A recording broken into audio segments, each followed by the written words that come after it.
Já não é novidade para ninguém que flexibilidade é uma das coisas mais importantes dentro do treinamento do Taekwondo. Flexibilidade associado, com alongamento, com resistência muscular, com controle muscular e muito mais. Porém, surgiu uma dúvida aqui bem interessante que eu resolvi trazer para você, que é: a falta de flexibilidade reprova no exame de graduação? Vamos trocar uma ideia sobre isso no vídeo de hoje. Eu sou o mestre Felipe Marçal, seja bem-vindo a mais um vídeo aqui no canal. Bora!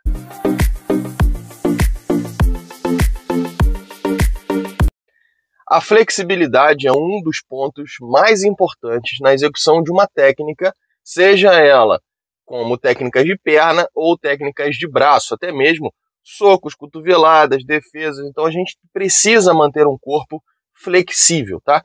Seja também na parte do Taekwondo ou em qualquer outra modalidade, né? Existem diversas modalidades de esportes de artes marciais que estimulam a flexibilidade, não cabe a mim agora falar todas elas. Porém, a questão da reprovação ou não dentro do exame de graduação é um quesito que vai depender de uma série de fatores, principalmente o que o teu professor ou o teu mestre exigem na parte de graduação. No nosso caso, na nossa escola, eu falo sempre isso porque eu preciso deixar claro que é uma premissa nossa, não necessariamente é a mesma premissa de outras academias, não é um padrão mundial com relação a isso, tá? Então isso é de acordo com cada avaliador. Dentro do conteúdo de avaliação, o mestre e o professor eles têm a autonomia de acrescentar ou retirar algo. Ele tem essa autonomia, O professor, o mestre que está avaliando tem essa autonomia e, consequentemente, ele passa essas informações ao professor. É óbvio que é muito importante que o professor e o mestre estimulem a flexibilidade, passando exercícios de flexibilidade, cobrando a flexibilidade dos seus alunos, porque isso vai refletir numa melhor qualidade técnica, numa melhor execução de movimento e no melhor alinhamento corporal. Também uma melhor proteção das fibras musculares, porque se você não tem flexibilidade, você vai forçar um determinado exercício, a tendência é que você force essas fibras musculares, inclusive até mesmo articulações, ligamentos, tendões, toda a estrutura física, do corpo humano. Então você precisa trabalhar a flexibilidade, seja inclusive durante os treinos. É claro que particularmente, eu estimulo os meus alunos a fazerem alongamentos e treinamentos de flexibilidade em casa. Passo umas orientações, dou umas dicas. Existem diversos cursos relacionados a esse tema na internet, então dá para fazer em casa sem problema nenhum e sem a necessidade de utilização de equipamentos gigantescos ou qualquer equipamento. Você pode fazer treinamento de alongamento sem equipamento, talvez uma toalhinha para quando você for fazer abertura de perna, por exemplo, o teu pé não escorregar, fica mais confortável.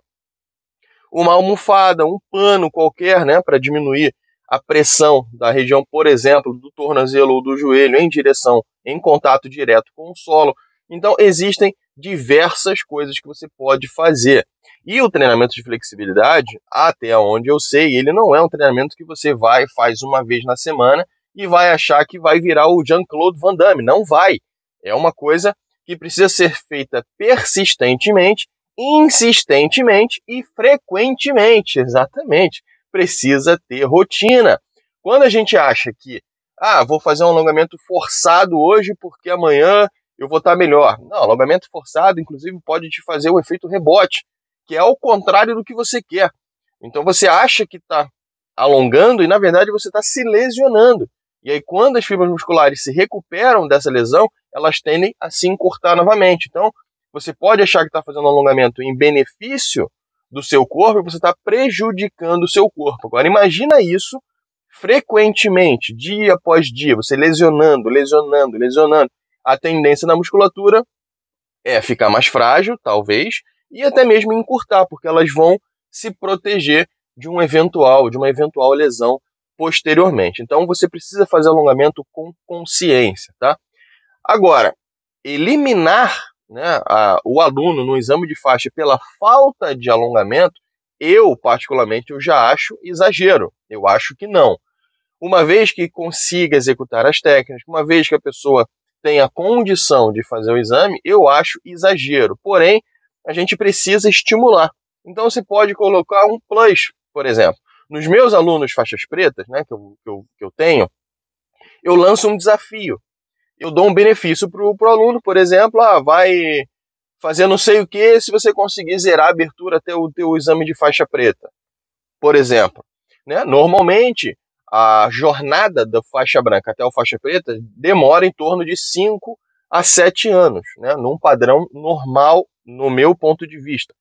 De 5 a 7 anos, se você fizer um trabalho bacana, se a sua estrutura muscular te permitir isso, você consegue zerar a abertura nesse período, ou se não conseguir zerar, você vai ter um ganho muito significativo. O que não dá, o que eu acho que é errado, né, é minha opinião, é você não estimular, você como professor não estimular e você como aluno não ser estimulado a ter esse tipo de ganho, porque pode ser que você não tenha noção da importância que tem um bom alongamento, uma boa flexibilidade na sua trajetória dentro do taekwondo e nas demais artes marciais.